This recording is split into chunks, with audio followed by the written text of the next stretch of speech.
Elden Ring changed everything for FromSoft. Over the years, their games garnered a large audience, and Dark Souls especially is known by name to pretty much anyone who's even touched the gaming sphere, but these experiences were known for their intense difficulty, making them appear unapproachable and intimidating for general audiences.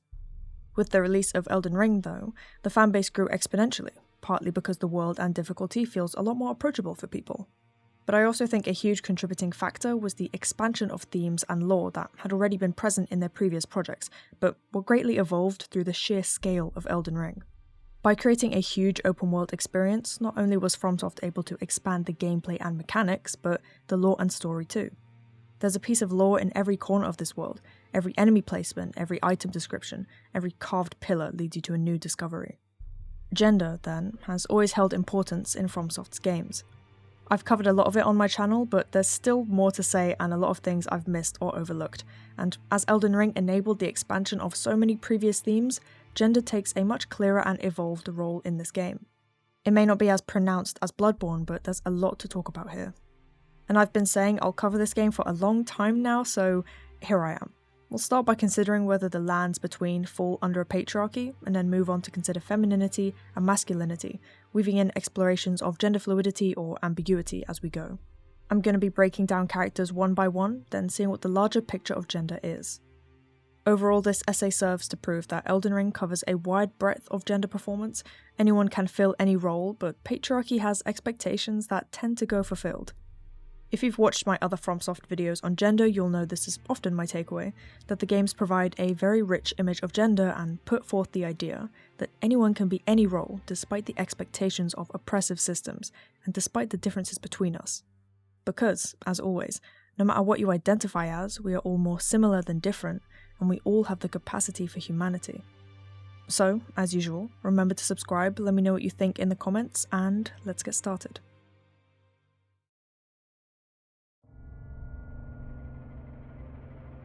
We've previously discussed the concept of patriarchy in the world of Dark Souls, where we concluded that the system Gwyn created does seem to reflect our patriarchy. So now we have to do the same with Elden Ring, but there's a lot more to break down because this world is a lot more complicated, particularly as there's a woman at the head of the system, but also because there's a lot of other cultures and moving parts within the lands between. Now, I do think the Golden Order is a patriarchal system, the game makes that clear and deeply criticises said system, but no authoritative statement is made on gender expression and capability. Anyone can be anything, but we are pressured into boxes by the system. As I said, some of you may already be contesting the idea that the Order is patriarchal because there's a woman at the helm, that woman being Marika. It's fair if you think that. I initially wanted to explore the system as a matriarchy too, due to the importance of this female figurehead, but after a lot of discussion, I've come to agree that it is patriarchal. Because the idea that a woman at the helm pauses or prevents patriarchy is a misunderstanding of the subject. The best way I found to think about this concept is to ask, was the United Kingdom no longer a patriarchy under the long reign of Elizabeth II? No, the system remained patriarchal despite the temporary existence of a woman at the head. And this whole topic is, of course, deeply important to the theme and role of gender because patriarchy tells us what gender is supposed to be. What we should be looking at when considering patriarchy is not the head of the system, but the means that the system employs. Above all, the system will directly benefit men by instilling in us the idea that men are the ones who have power, are the ones who dominate, and that such a system is natural. One of the most important mechanisms that patriarchy employs is violence. As Bell Hooks puts it, violence is a means of social control. Conquering through physicality, hurting one another to prove your superiority. Men are constantly poised in competition with one another, and constantly told that they must employ violence as a means to gain power and protect their families and the social order. In tandem with this, there is a patriarchal assumption that the powerful should rule over the weak, again eloquently stated by Bell Hooks. Whether or not there's a queen, a patriarchal system instills these ideas of violence, power, domination, obedience, and repression. Violence is the key to the culture of the Golden Order. It was formed through violence. Marika ascended to the throne through a gate of flesh. That's the most obvious visual tie-in possible. Through sacrificing innumerable writhing horn scent, she created the means to become a god. For her lord, she chose a warrior of unparalleled strength, a man of such violence that he needed a binding placed on him. After a period of consolidation in which she had multiple heirs, she continued her wrath by sending Mesmer to purge the lands between of the Hornsent, violence as a means of social control, as a means of controlling the Hornsent who would certainly want to overthrow her social order. Because she and her order are stronger, it is assumed by Patriarchy that she has a right to destroy the Hornsent and anyone else who opposes her. It makes sense to mention here that the state of Patriarchy is typically one of supremacy, ours of white supremacy. Because according to this system, those in power have a right to subjugate all those who are systemically below them.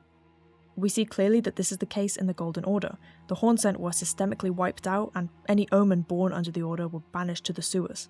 In fact, any being that showed any relation to the Old Order, the crucible that the Hornsent lived under, were seen as secondary citizens, unmatching the supremacy of the new Golden Order. Even its name reflects a supremacist ideology. Everything here is golden, powerful, valuable and eternal. Marika's two Omen children, despite their proficiency in violence and despite Morgoth's deep love for his mother's order, were hidden from the world because they did not suit golden expectations through no fault of their own. On that note, let's make it clear right here at the beginning of the video. Patriarchy hurts men too.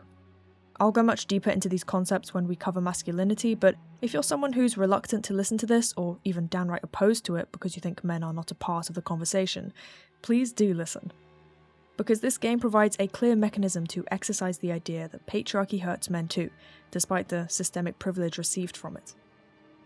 Patriarchal society is formed from blind faith, from believing that these gender roles taught to us are simply right and natural because they are. You're not supposed to question why women are apparently naturally inclined to wear gowns and men trousers. Just have faith in the system. The Golden Order, too, is one of blind faith. Quite literally, as we find out their god, the Greater Will, stopped talking eons ago. Have blind faith in the system. Have blind faith in the fingers, the violence. Conform. Those without grace are scum, are powerless, and thus may have violence enacted upon them. So as we can see through this pretty brief summary, the Golden Order is reflective of patriarchal ideology. In this kind of system, men are taught violence, women are taught passivity. This game isn't a 1-1 to our own world, I'm sure you can conclude that without me, and unlike Bloodborne, it isn't focused on gender as a theme. But it's still interested in exploring gender and pointing out that no matter how you express yourself, you're capable of every aspect of humanity. Now let's move on to discuss femininity within the world. We'll be considering all the different societies and cultures, but we won't break down whether they're patriarchal or not because they exist under an overall leadership of Patriarchy, the Golden Order.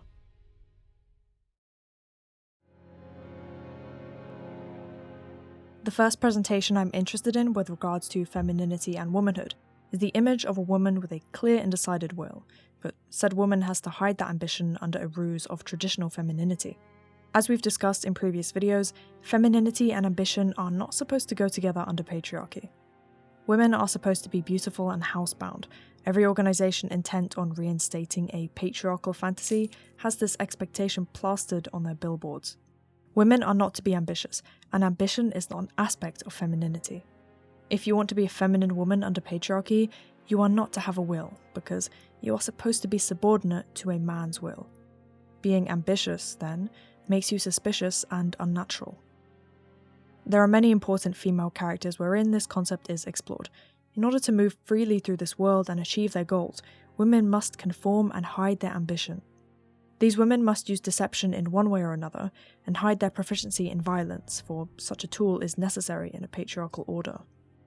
Rani is the first character that came to my mind when it comes to this discussion, and maybe she's the most clear example because Rani's ambition is unparalleled. She wants to uproot the entire Erd tree, the entire Golden Order, and replace it with the Age of the Stars. She is a radical individual, not looking for slight change, but systemic change. Everything about the current order must be dismantled, salvaged and replaced by a land freed from external pressure.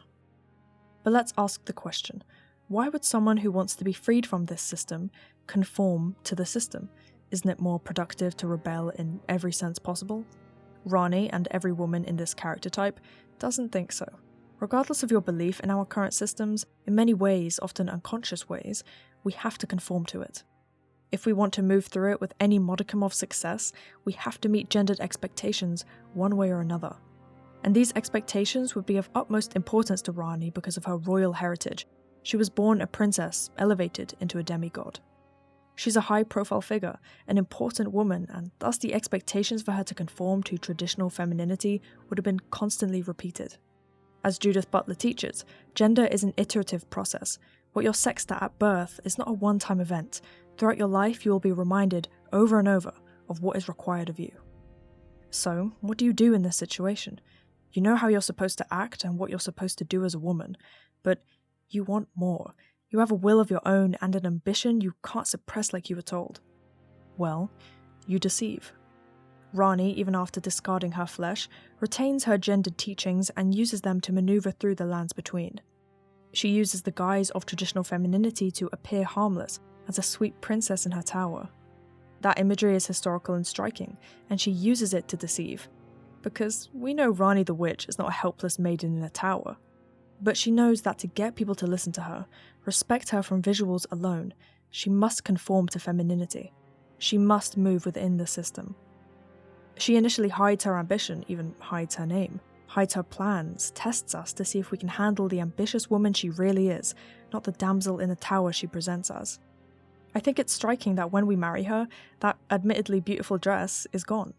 Lots of people have wondered why exactly she's stripped down to her doll body in this scene, but I think it's quite simple. This is her without any level of deceit between the two of you. This is all she is, a doll covered in the blood of her actions. She's no princess in this moment, no Lady Rani, no damsel in the tower.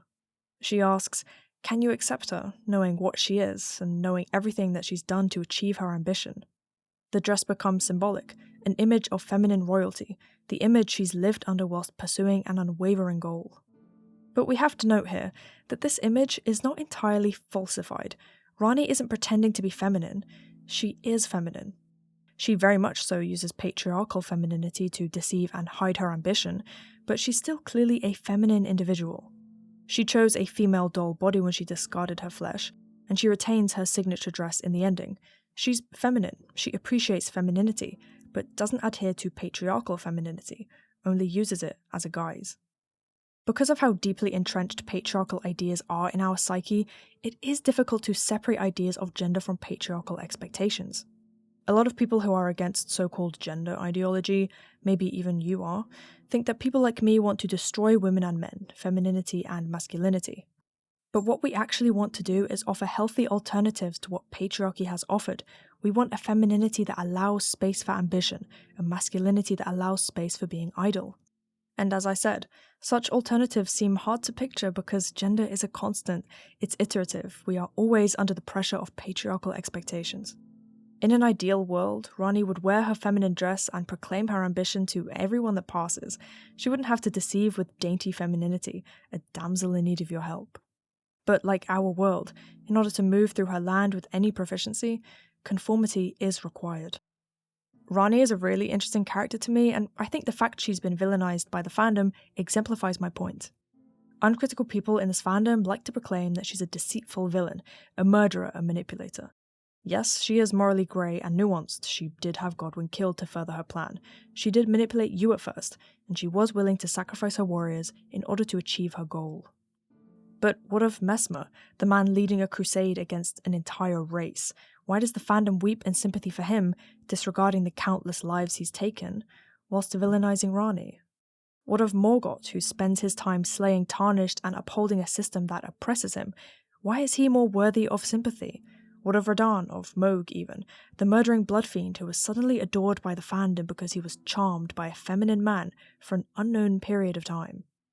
Why are all these violent and ambitious men held to a different standard of villainy than a woman who is arguably less evil than each and every one of them?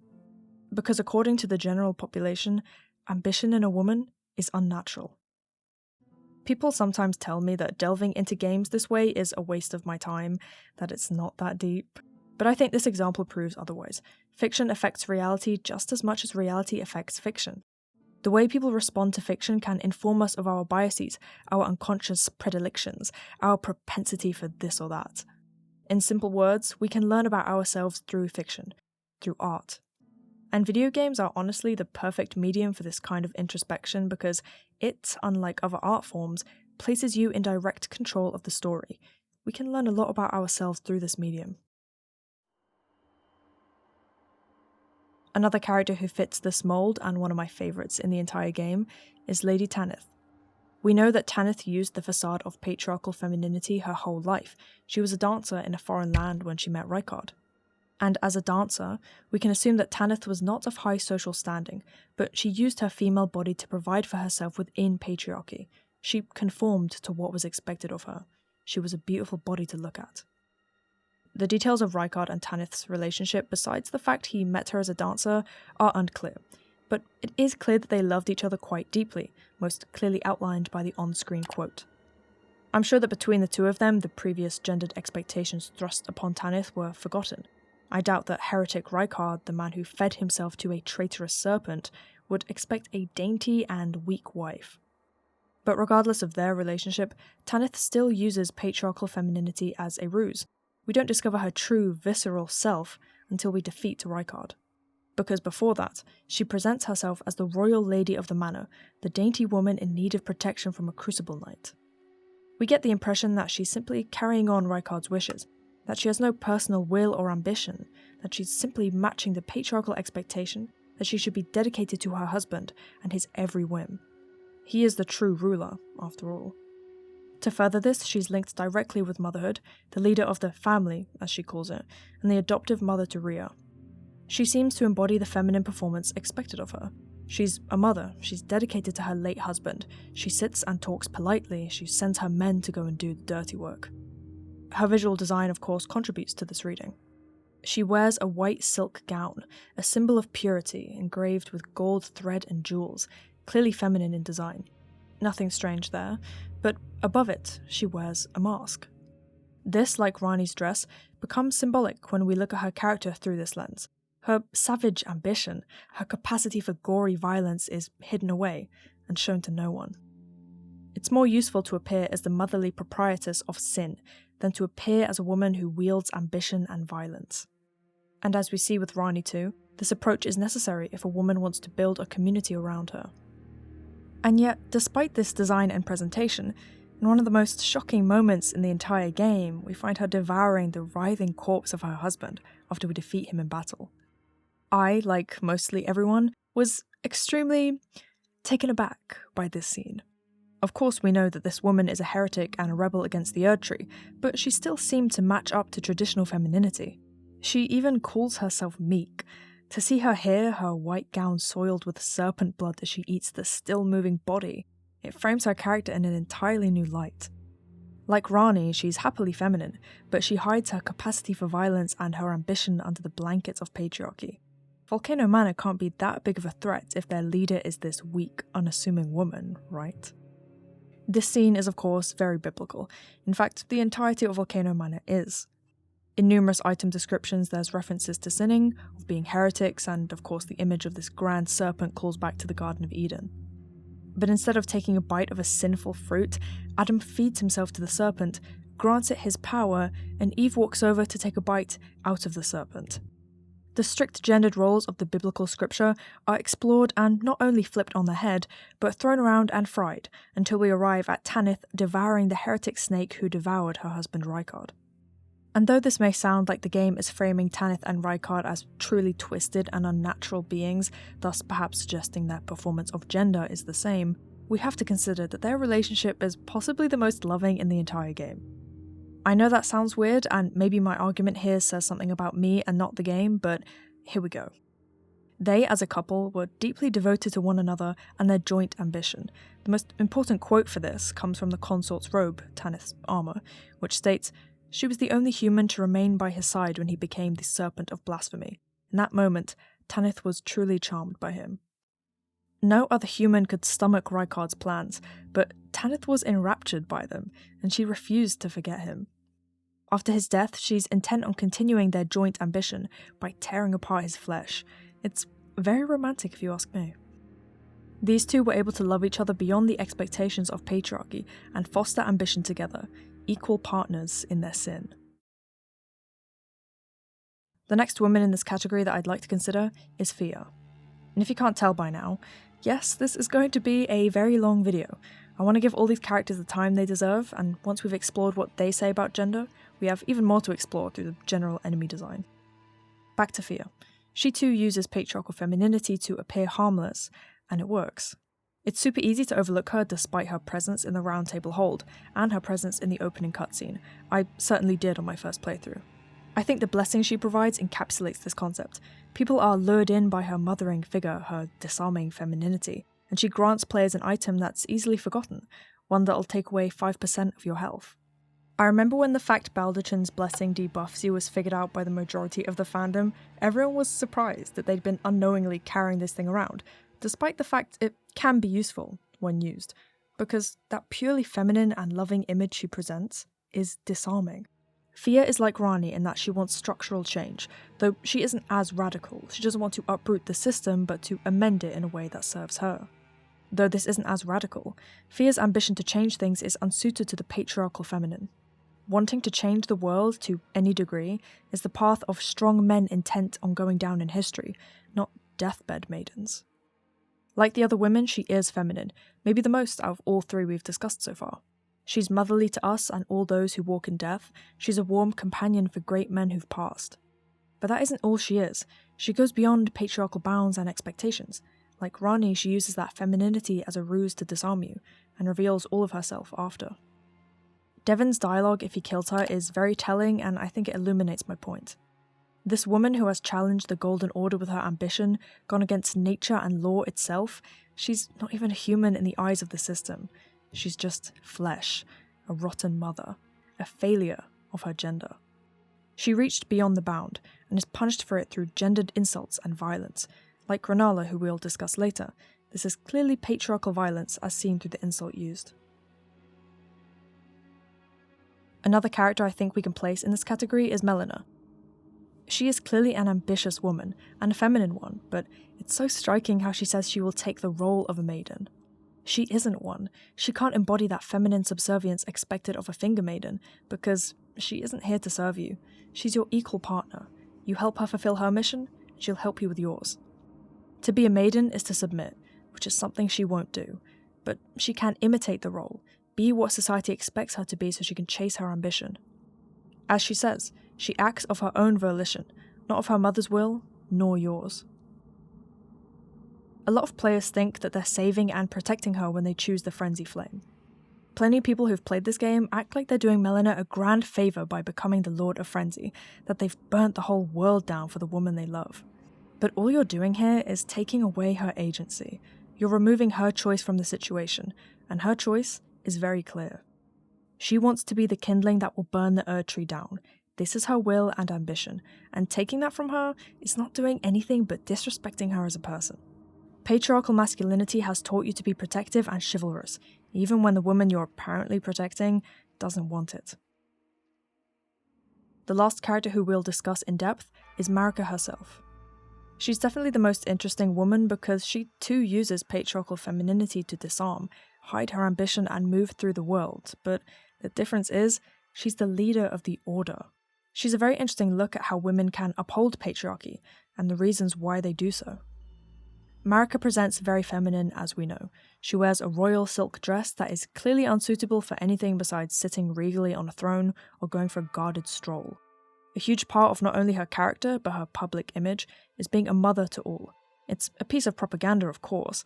Why wouldn't you want to be a part of a mother's golden embrace?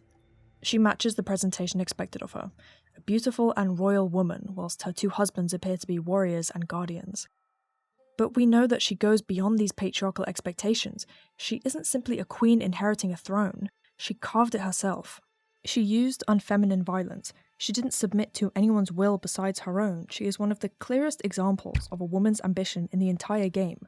Yet she blankets that strength and will with motherly love because, without that, a patriarchal peoples will see her as suspicious. And here we see one of the many contradictions of patriarchy.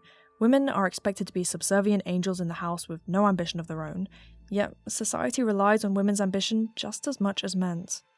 Imagine how the world would run if half the population had no will or ambition besides finding a marriage partner and raising children. As the figurehead of the Golden Order, Marika definitely could have shifted things away from patriarchy. It was her choice to create her order through violence, through the gate of ascension brought to life with the death of Hornsent, to create a system not deeply different to theirs. She repeated all the mistakes of the past and built her system on many core facets of patriarchy, as we established in the beginning of the video. She oppresses the Omen people and the Crucible. She creates her society through hierarchy. It's hard to imagine why a woman would want to put in place or further develop a patriarchal system of violence, oppression, and domination, where decisions are based on who has the most power, who owns this or that. Especially as said woman, Marika, is not fully extracted from the system. As we explored, she has to present and express herself in a certain patriarchal way. But look at it this way. Marika is not the creator of mankind or the very first leader of a newly crafted world. Her system, the Golden Order, is established by her, but what of the entirety of history behind her? We clearly see that the Hornsent society was at least partially patriarchal, using means like violence and hierarchy to run. The existence of patriarchy is a historical fact for us and her, and in creating a new dynasty, it makes sense that the woman raised in patriarchy would reproduce it, not only because it's all she knows, but because it's easier to invite the land into your arms if you present as a familiar image. We can also consider the commentary on class and race. Marika already climbed to the top of the system, so for what reason would she need to change it? Lower classes would be the ones most affected by this patriarchy. The royal ruler may have to present a certain image, but the threat of non-conformity is not that high. Marika is the top of the hierarchy, an upper-class woman. Bell Hooks outlines in her writing about how upper-class white women benefited the most from feminism. Many didn't want to upheave patriarchy, but instead find a place within it. And once that was achieved, they discarded queer and black communities that were still left facing a wall of oppression and discrimination. That is why many women, reflected through Marika, sustain patriarchy. Why worry about the struggling women beneath me when I'm already leagues above? But, of course, Marika didn't uphold the system till the day she died. She broke the Elden Ring and caused the shattering, caused the entire land to go to war for shards of power. Despite her long-lasting loyalty, despite the fact she literally brought the Order into existence, she is not spared. She's hung up on a cross, a biblical image of martyrdom. The violence she endorsed is done unto her. Siding with patriarchal systems as a woman will not release you from their grasp. I'm sure it will be less extreme an event as this, but one day you will be reminded of the harm this system does. You will become a victim to the system that despises you, even if you've climbed far enough to ignore the people struggling beneath you. So through Marika, we see femininity being used as a cover, like Rani and Fia, but we also see a rich exploration of patriarchy and why women uphold the system. As much as Marika is a villain, because she definitely is, I do like that she rebels against this system she's found herself the head of. And in the midst of this discussion, patriarchal femininity versus healthy femininity, we have to keep in mind the latter. We have to consider that there are alternatives, there are different ways to live life, ways that don't cause you or others harm, and the same, of course, applies to masculinity. The last character I want to consider briefly, in regards to patriarchal femininity as a ruse, is Nanaya from the DLC. She is a very minor character, so there's not a huge amount to consider, but as we can see from her portrait, she took a very feminine role. The beautiful maiden stood beside her lord, long hair, a hand on the stomach perhaps alluding to fertility, and, if you look closely, a 1,000-yard stare. I remember when people first noticed her eyes, I thought it was an absurdly cool detail, and it led most people concluding that Nanaya was, in fact, an envoy of the Frenzy Flame. She cradled a past failed lord to her death, and thus we can assume that she is the one who brought madness to Midra. Disarming all with her gentle femininity, nobody would have anticipated that this perfect woman would have such an ambition as destroying the entire world. The Hornsent Inquisition clearly didn't think so, as her corpse seems to have been left well alone whilst Midra was tortured. Surely the man of the manor was the one bringing forth this will to madness. On to another category of womanhood, though this one is much shorter. We do find women who wear their wills on their sleeves, who make that ambition very clear. They break past patriarchal femininity and don't use it as a shield, and those women are considered outcasts, they're even persecuted. But quick reminder before we go on to that, if you're enjoying so far, please do subscribe and let me know what you think in the comments below. Also, I do have a Ko-fi, so if you're feeling extra invested in the content, then go and support me there if you please. And of course, reminder for our utterly fantastic Discord server that I'm sure will change your life. Trust me, changed mine. Back to the video. Selin is one of those women, those who wear ambition like a crown, and she's also another character who enjoys being feminine. Whether or not her expression of femininity is healthy is up to you to decide, but it certainly isn't patriarchal. She has scholarly ambition written on her in permanent marker. In fact, her ambition was so strong that it expelled her from Raya Lucaria. She studies the primeval current, the highest and most dangerous form of sorcery studied only by the previous masters, Azur and Lasat. A woman in her position should tame her aspirations and accept that she can never reach the heights of the old masters of sorcery, and for her defiance, she is named the Vile Graven Witch. According to Jeren, she's the most dangerous mage ever known, a knowledgeable woman proficient in violence. Certainly not a conformer to patriarchy. Interestingly, we learn that the term witch is bestowed upon sorceresses with prowess. It's not initially a negative term as we use it, but it descends into one if said witch goes further than what's expected of her. Selin becomes vile due to her ambition. Her and other ambitious women require the interference of a witch hunter, in this case one named Jeren. This of course brings forth images of our own witch trials, wherein non-conforming women were hunted. Rani too is labelled this, but interestingly enough, Jeren is on good terms with one of her men, Iji, and thus seems accepting towards her. But we know that Rani too is a violent and ambitious woman. What's the difference between her and Selin? Why is the latter the only one worthy of a witch hunt? Because Rani still uses the mask of patriarchy to cover her tracks, and to seem less threatening. So as we see, Selin is an outcast, and some of the reason why is because of her expression of femininity. She doesn't conform to expectations. Being a scheming, ambitious, and violent woman is simply wrong. Another group that matches this characterization, I think, are the Black Knife Assassins. They are women whose existence revolves around violence and scheming. There is no place for them in public society. They live in the shadows, highlighted by their armor which literally hides them, and the fact that they're, well, assassins. Capable and proficient in violence, Elden Ring shows us that women too have the capacity for brutality, but societal pressures will push these women away from the limelight, whilst still finding use for their skills. Because if unpatriarchal femininity was useless, people like Selin and the assassins wouldn't exist.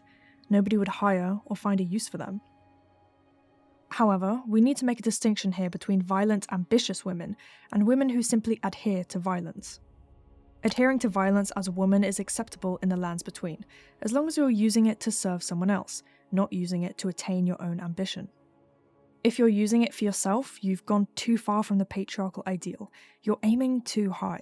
But if you're within the realm of subservience, then there is a place for you as a female warrior. Whilst most women should be traditional, there is room for variation as long as you serve the system. Again, the game highlights contradiction. Society needs the labour of violent femininity, but pretends it does not. But let's continue. The Cleanrot Knights are unfeminine by patriarchal standards, but they still slot into a subservient role, which is the most important aspect of the feminine expectation. Even Melania herself, a strong warrior, is the blade of Mikola, as I'm sure we're all aware. She doesn't have her own ambition or her own plans. She's very upfront about her dedication to her brother. Rolana is also a warrior, adorned in gleaming knight armor, completely disregarding feminine expectations. But she too works in service to someone, that someone being Messmer, and notice how both of these leading women are the warriors of men. We know that women were allowed to fight for Radahn as we meet one of his warriors, Freya, but as we see, she is still in servitude to him.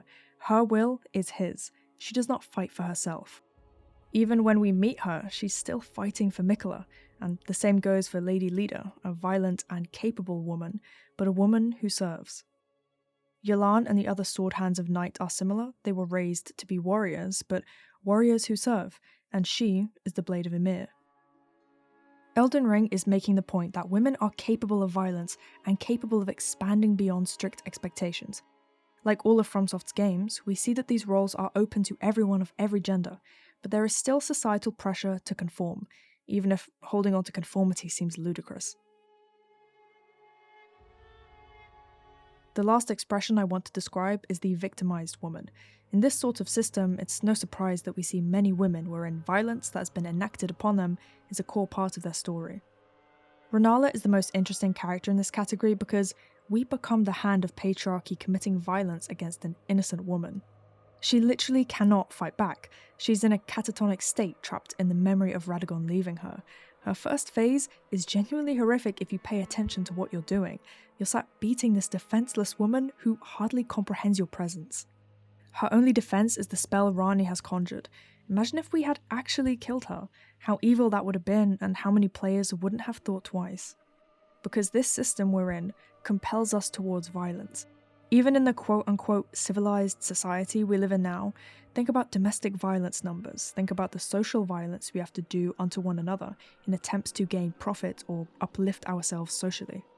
In a game more focused on womanhood within patriarchy, the woman victimized would have a lot more significance, as in Bloodborne. But whilst I'm right now sat exploring the depth of gender in Elden Ring, I don't think womanhood is the primary theme as it is in Bloodborne, just so you guys know. Nevertheless, there's still a handful of women that fit into this role.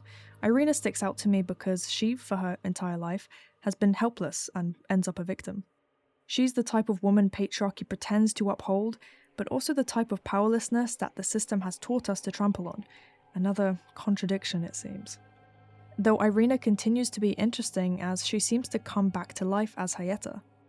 This evolution leads her to become self-sufficient. Somehow, I suppose via the Frenzy Flame, Irina is able to come back and, this time, maneuver through the world without assistance.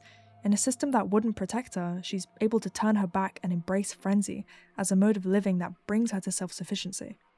And patriarchal violence against women is best highlighted by the various maidens we meet in the game.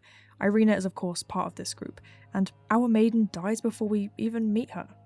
Vike's maiden perishes also, and a maiden is required as kindling to burn the Erd Tree. Of course, that maiden ends up being Melina. The idea of a sacrificial lamb, the death of a maiden being a ritualistic requirement, appears often in Elden Ring. These systems require violence against women to progress. Traditional femininity is put on a false pedestal and is actually a stake ready for burning. To finish off the section on womanhood and femininity, I want to discuss motherhood, an integral part of the game. How does the game present motherhood and the themes surrounding it? Marika's position as a mother is very important to the world and her character. Traditional motherhood, the kind that Marika ideally should embody and does in propaganda, is warm and loving. But this is definitely not what the Queen employs in her methods of parenting. Marika uses her children as tools, as extensions of herself, and she cuts them off once they're deemed useless. And here we see yet another contradiction of patriarchy. How can motherhood be loving and warm when we're taught life through hierarchy and structures of power?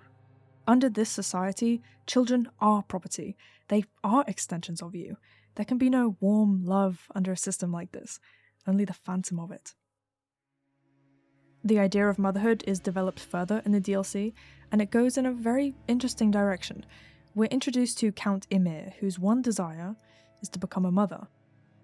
Count Ymir believes what we just established, that the mothers of the Golden Order have failed to give it the love it would need to flourish. Because the mother of the Order has failed to raise it, it was broken from the start. Now, Ymir is described as a male in his armour and in any references to him, so this is an interesting presentation, isn't it? It could be suggesting Ymir is trans or gender fluid in some way because being a mother in particular, not a parent, is inherently linked to womanhood. Is Ymir yearning for womanhood or simply motherhood? Can the two even be disconnected? I honestly don't think I have an answer. This is a complicated presentation that can have multiple interpretations, and to add to the confusing concept of motherhood, we meet Metyr down below, the mother of fingers. I love her design because it's eldritch and body horror-esque. She seems so integral to the Golden Order and the use of its fingers, yet she's forgotten and alone in the realm of shadow. The first shooting star to fall upon the lands between really does suggest importance, yet we find her here at the bottom of an abandoned church. She's the mother of the entire Golden Order, and though we aren't privy to her methods of mothering like we are Marika, if we are to believe Ymir, she wasn't warm and loving either. Though I would take everything from the Count with a grain of salt. I doubt we, nor him, can comprehend the mothering that goes into raising a pair of fingers. Similarly, I think the Formless Mother is a very interesting presentation of the concept. Can motherhood be formless is such a thing an oxymoron, because being formless suggests a complete lack of warmth and connection. How can you be loved and build a relationship with your mother if she is entirely without form? But at the same time, a formless mother is a mother who comes without expectation. She doesn't stand and expect you to respond to her calls. She doesn't give you an image of what a woman is supposed to be. She is instead what you want her to be. And this matches with what else we know about her, as we learn she is a place for the outcasts of the Golden Order. In this way, we can see the formless mother as a rejection of patriarchal expectations. She accepts Albinaurics, she accepts Omen, she grants her power to anyone who asks for it and acquiesces to her bloodlust. Interestingly, she's labelled the Mother of Truth, suggesting what she offers is not only access to Bloodflame, but knowledge. Seeing as her followers fervently reject gold, I'm sure the truth she offers gives them a good reason to. Perhaps it enlightens them to the reality of the Order's unjust expectations. I think Ansbach is a very useful gaze into the Formless Mother's followers because it's easy to see them as all blood-crazed fiends that only care for violence, and are thus not far from the Golden Order's tyrannical and violent patriarchy. Especially with the Blood Fiend enemies, you get that impression, but we also see from this breadth of followers that the Formless Mother accepts all. She is the mother you can choose if you don't match up to expectations. Her desire for blood is certainly interesting, and sadly we don't get a lot of lore to explain it, but my personal interpretation is that she has an absolute love of the flesh we reside in. It interests her, and, well, blood is the life force that keeps us moving. So a deep interest in that would follow a deep interest in the body. Why does she have this interest? Because she is formless, and at least once she had a body that she lost, or partially lost, which we can infer from the sacred bloody flesh item. This love of corporeal bodies allows her to accept every single person who wants to be embraced by her, and the description for Sanguine Amoralis suggests that a plain love of blood is certainly involved. And yes, this is all a big Bloodborne reference, so I love the concept very much. Moog went deep underground and communed with an omnipresent god who gave him power through his blood. He thus starts a blood cult intent on inviting oppressed and rejected people to join him to uproot the Golden Order and bring about the Age of Blood, which is definitely an ending I wish we got. I do love the Formless Mother's presentation of femininity. I love how it can be formless, like how Elden showed us the formless capacity of masculinity. I also love how she reminds us of found family, and how we can choose to move away from the mothers given to us and find a mother that will truly love us. But do I agree with all the bloodletting and hunting of innocent maidens? I'm gonna have to say no, surprisingly. I can see that a world built off bloodletting and sacrificial offerings to an omnipresent god would not be preferable to the Golden Order, despite the overwhelming love and acceptance the mother appears to offer her followers. Especially as the core principle of patriarchy, violence, is important within this system too. This also goes for Volcano Manor, though their use of violence appears more as a means to an end than a facet of life. Opposing the Golden Order or patriarchy doesn't automatically make you a healthier alternative, though I would say that the Formless Mother offers a healthier system of gender presentation. Because with her, you can present however you like and truly be yourself, as long as you're made of flesh. If we could achieve that without all the murdering, I'd be all for it. A final interesting moment of motherhood's relevance comes from the entire concept of Albinaurics, and of course the giant Albinauric woman Philia. Albinaurics as a species were created by human hands, and are thus seen as secondary citizens in many the same ways as Omen. But we know that Albinauric society is complex and just as human as ours. We even meet and bond with Latenna, an Albinauric who leads us to her sister Philia. We see that they have impressive craftsmanship, their armor and weaponry is ornate and beautifully made. But they, most notably, do not suit physical expectations of patriarchy. The female first generation appear the most similar to us, perhaps because of their innate connection to motherhood and therefore birth and life, but they do not have working legs. Their disability has resulted in extreme discrimination, as we see throughout the land many Albinaurics who've been tortured, and their entire village is actively being destroyed when we arrive. The men's frailness, and that combined with the women's power, does not suit gendered expectations. The second generation doesn't either, as they notably look different from the other people in the lands between, and perhaps they don't have the ability to speak. They are made from silver blood, alchemical lifeforms brought to life by a ripple, a miracle of life. Their armor is described to be made from the same mother specifically, showing us again that a mother can be more than what the order expects it to be. There's no expectations or discrimination forced upon you from a birth like that. You simply are. Filia's role is clearly to bring about and birth the next generation of the Albinoric people, and Latenna makes that clear through dialogue. We're not sure exactly how that process is going to work, but if we complete the questline, we can assume it does. Filia, in my eyes, is an extension of the Silver Mother all Albinorics came from. She is completely silent, she imparts no expectations, no ideals of hierarchy, only a desire for her people to keep living. So, Elden Ring shows us that motherhood cannot be loving under a hierarchical society such as this, and such as ours. Relationships cannot be made out of love when we view people as either above or below us, when we think of someone's standing in society, not of their identity as a person. In such a society, children are entirely the parents' property. They cannot disobey, and they cannot be their own people. In such a system, what Marika did to her children is perfectly acceptable. But we're shown that this is a constricting and unhealthy form of motherhood. We see the formless mother accept all. We see Filia and the Silver Mother of the Albinorics impart nothing but the opportunity to live. There are healthier alternatives, we just have to have the vision and imagination to see them. Alright, we're at the end of our womanhood and femininity discussion. As you can see, and as I've been repeating, Elden Ring covers a wide range of femininity and how it's presented. Like the other games, we're shown that women can inhabit every role a man can, every role they're not expected to be able to perform.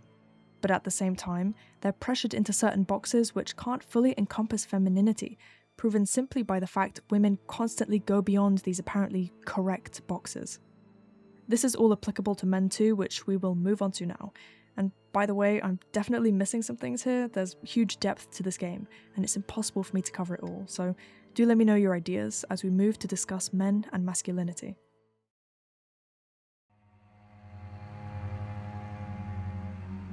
Whilst women need to hide their ambition in this world lest they become persecuted outcasts, men do not. Men are expected to be powerful and to have boundless drive. The best way to highlight this difference in expectation is to look at Radahn and compare his methods to his sister Ranni. Radahn lived his life as a warrior and stopped the fate of the very stars, but did anyone question his will? Did he have to hide it from the world with a coy smile? No, because his gender allows him the opportunity to move through the world and attain goals with confidence.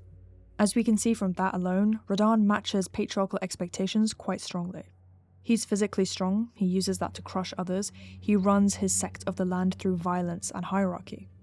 His symbol is a lion, a stereotypical image of strength and regality, thus we can see how intrinsic violent strength is to this man. We also know that his idol was Godfrey, another man who encapsulates idealized masculinity, and through that we can see how these gender expectations are socially passed down. A lot of emphasis is put on how much Radahn idolized other men, how much he strove to recreate their images, and through that we can see the construction of gender expression. But the thing is, despite my disagreement with patriarchal expressions of masculinity, it isn't really Radahn's fault for conforming. And by conforming as a man, you can benefit greatly.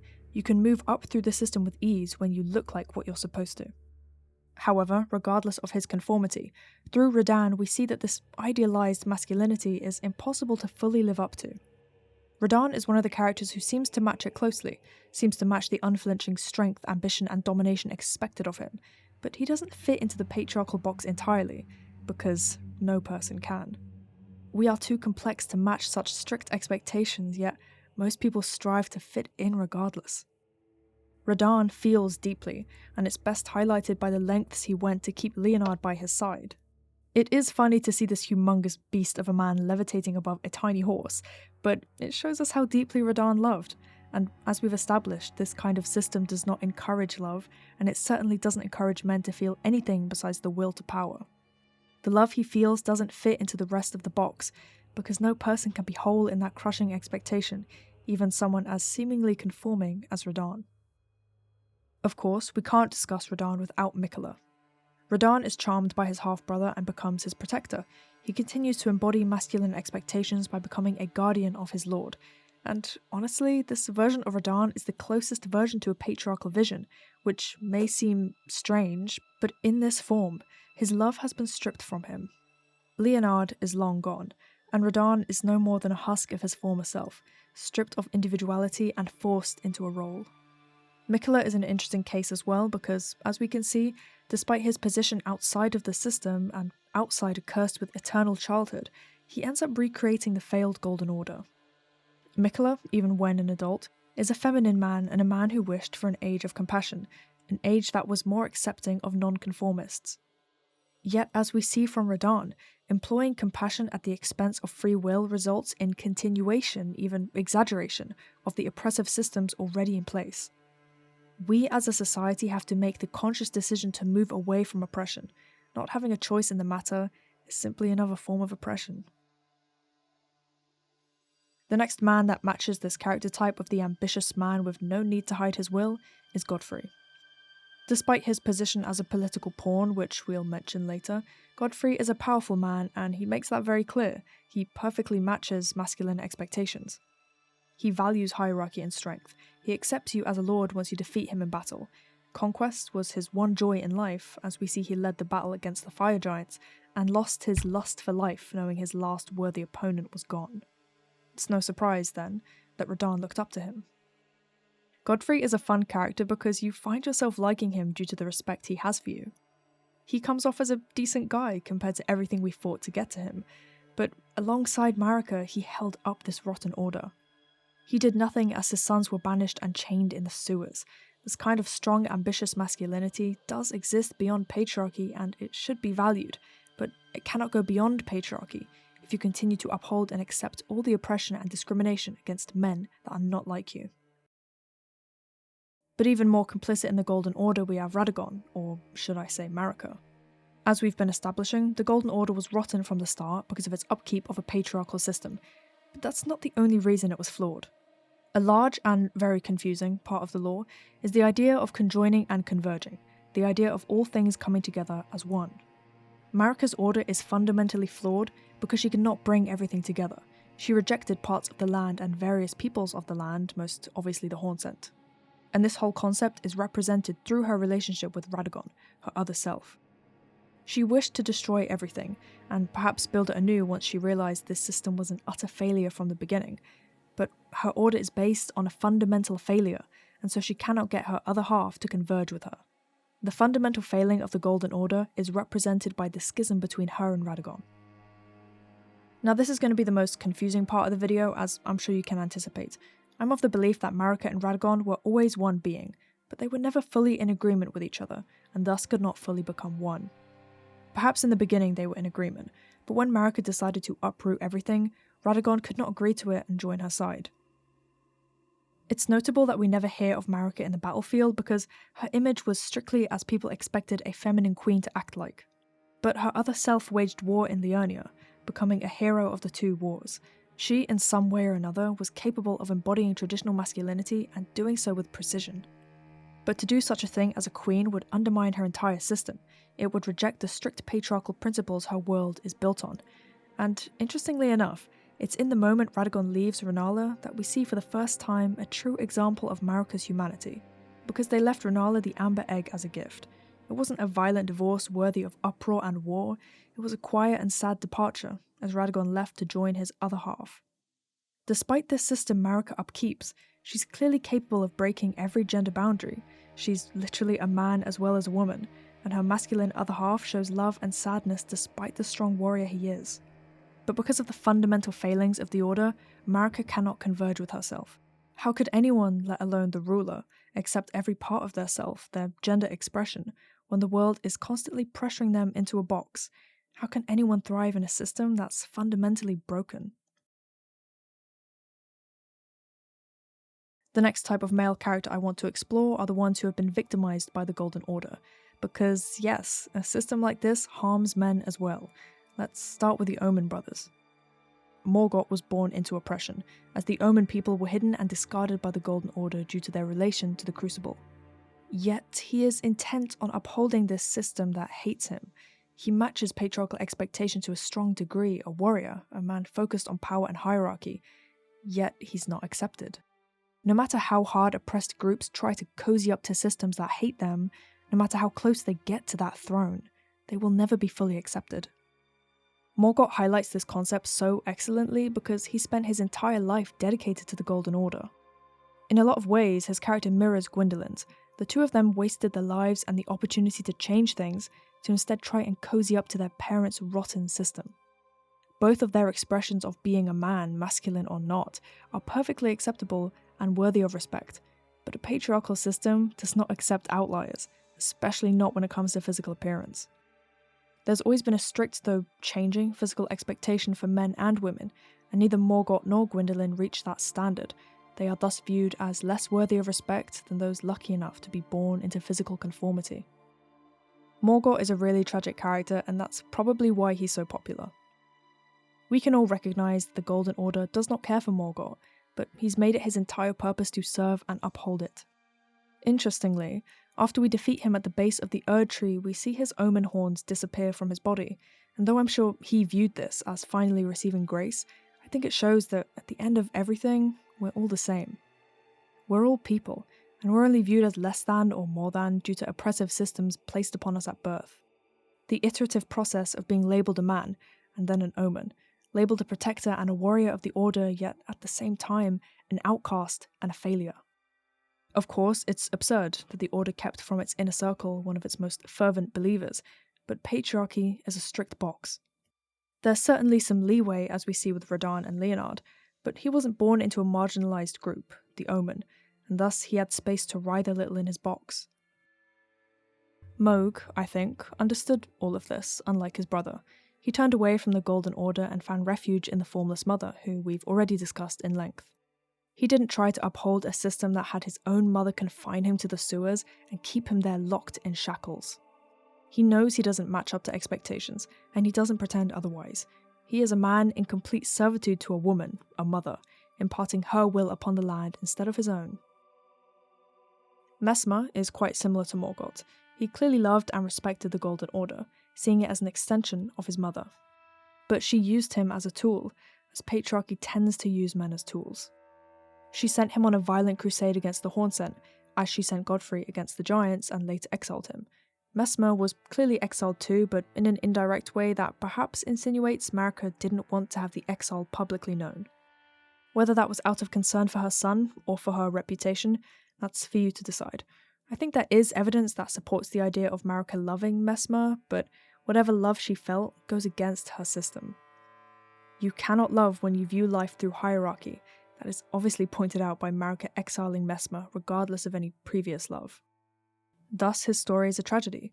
He was raised as a weapon, raised to embody traditional masculine strength, which he is clearly adept in.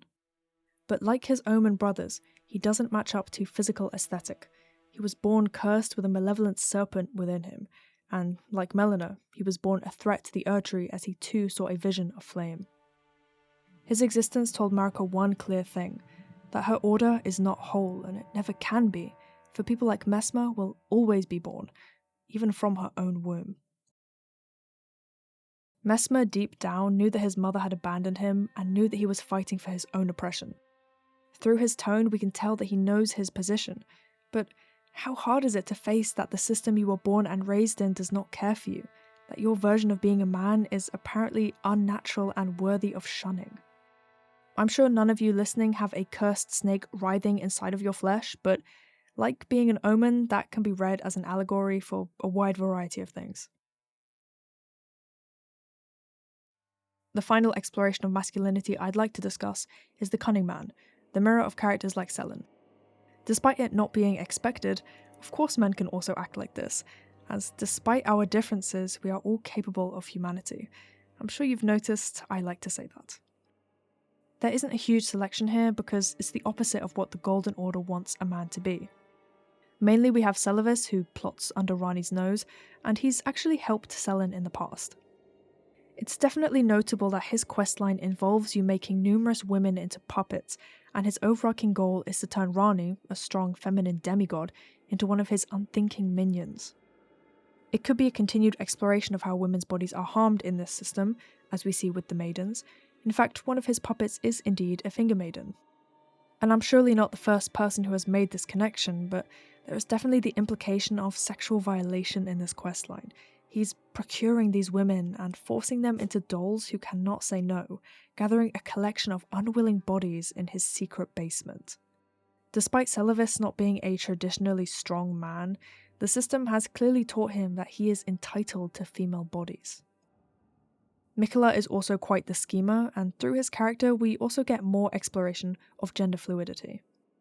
St. Trina is a female aspect of Mikola who has an identity of her own in a sense, but clearly the two are the same due to the presence of Mikola's cross, the fact she dies alongside her other half, and the nearby Phantom's dialogue. She must have been subordinate to him in some sense since he discarded her, much like Radagon is subordinate to Marika. In an attempt to gain power then, it makes sense that Mikola would discard his weaker side, as femininity is often posited as weaker, and femininity in a man is posited as a weakness.